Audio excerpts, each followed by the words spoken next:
سلام دوستان، این فنر نیسان وانته از اینجا شکسته. ما الان داریم بازش میکنیم. این هم ماشین ما. نیاز نیست که فنر رو عوض کنیم.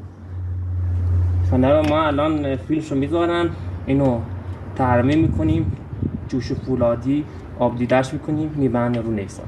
دیگه نیاز نیست هیچ وقت هیچ فنری بخرید. این فیلم رو میذارم، خودتون نگاه کن. دیگه نیازی به جور تعویض فنر نداره. آموزشو نگاه کن. این ترمیم میشه فعلا.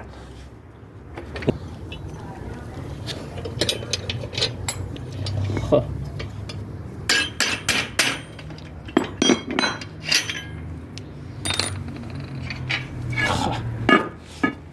من از فنر شکسته. شاه فنر اسمش